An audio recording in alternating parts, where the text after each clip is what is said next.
Hello. Welcome once again to What Nobody Told Me After 65. Well, it's your lady on the go, lady in the know, Miss Info. And you have reached the Information Nation, where knowledge is shared and wisdom exchanged for the betterment of a people. I'm tired.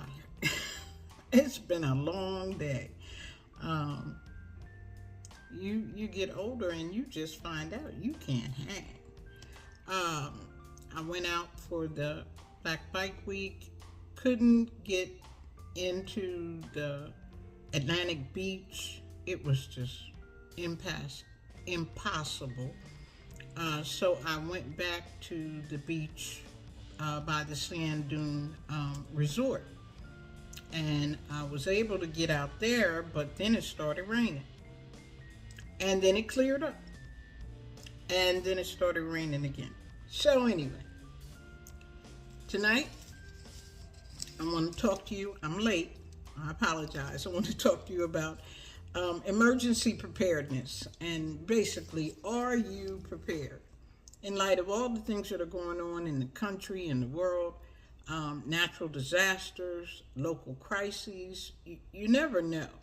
So I thought it would be a good idea to give you some information and you can use it as you see fit.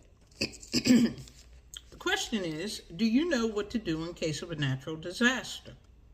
How about a national crisis? Or what about a local emergency?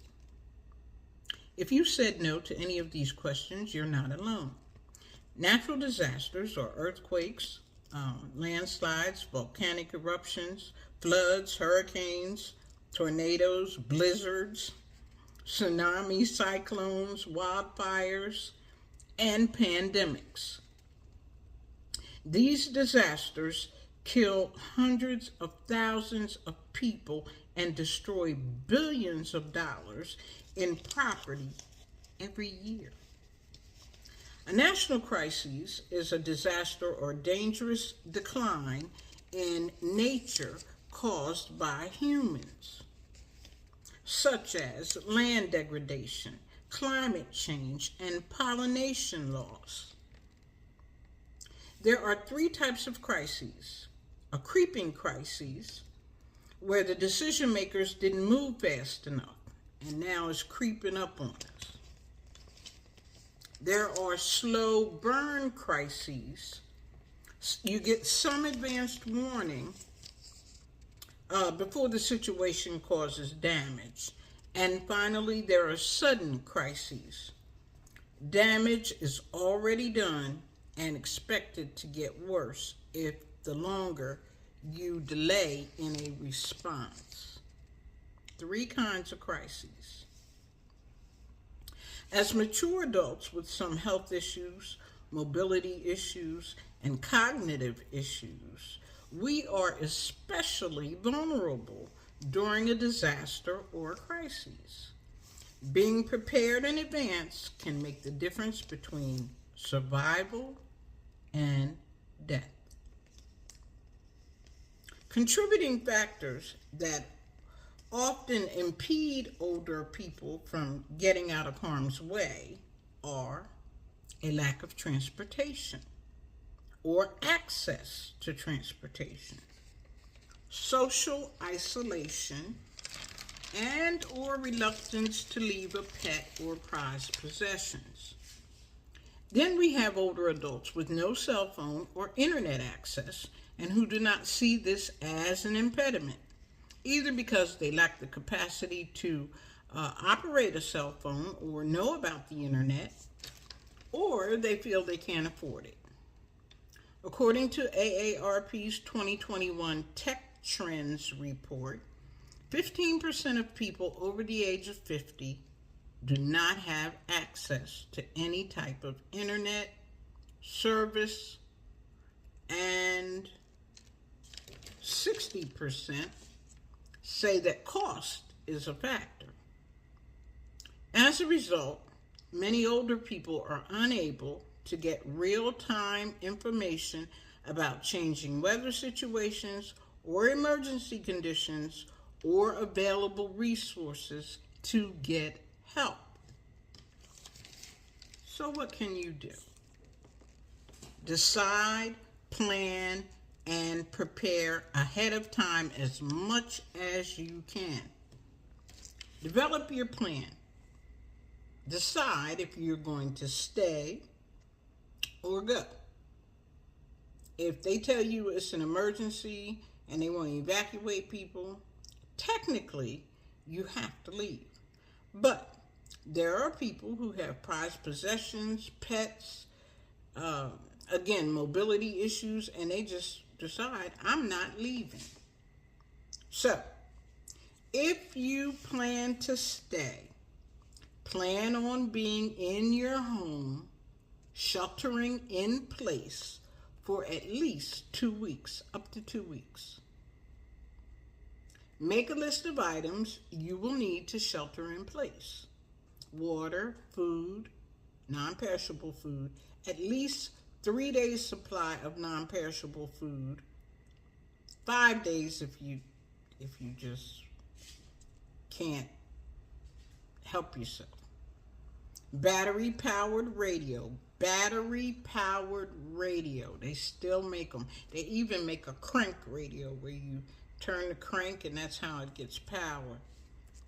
You can look for those at Home Depot or online if you can get online. If you'd like information about those kinds of items, send me an email and I will respond to you personally. So, a battery-powered radio, flashlight, extra batteries, a first aid kit, a whistle to signal for help or to let people know you're still in your home, dust mask or a cotton t-shirt if the air is full of contaminants or something, moist towelettes, the little things, that you tear open, moist towelettes. A list of contact numbers readily available where you can find them. Call and or text, because if you got a landline, try to get to it before it's no longer operable. Call or text your family or your emergency contacts to let them know your situation. Agree to a time frame if you have to pivot from the current plan. If for some reason you're staying at home and then all of a sudden they say there's a gas line leak and you really got to get out of there, know what you're going to do next. Don't wait till you're in the middle of it, because we can't think then. Have transportation available or accessible. Create a support network, people you know and trust. If you decide to go, plan for yourself and your pet if you have one. Make a list of items you will need to survive for at least 3 to 5 days. Know your surroundings, your building's evacuation route, the evacuation route for your city. It's available online, or you can contact your local fire department or fire marshal and find out the evacuation route for your city. Keep a contact list in a watertight container inside your emergency kit or on your phone or tablet. Now, you will need a minimum of the following items: your medicine, medical supplies, bottled water, non-perishable food, canned stuff, stuff that won't go bad, personal hygiene, personal documents, copies of personal documents. Make copies of them, put them in a plastic bag, and put them in your emergency kit and forget about it. Because a copy of an original is just as good. The reason we don't say put your originals in a plastic bag is because if something happens to them, you don't have anything. Batteries and extra batteries, chargers for your electronic devices. At a minimum, for your pet, you will need food, bedding, medicine, if they're on any type of medicine, leashes, their favorite toy, a blanket, extra bottles of water for your pet, a collar with an ID tag, crate or carrier, and a picture of your pet just in case you get separated. Finally, you must stay informed to know what to do next and for updates. Once you're allowed to return to your property, take assessment of the damage, if any.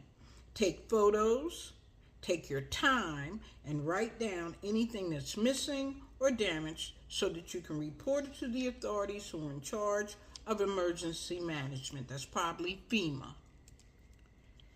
Copies of checklists can be obtained at the American Red Cross online portal at redcross.org. I'll put it in the comments section.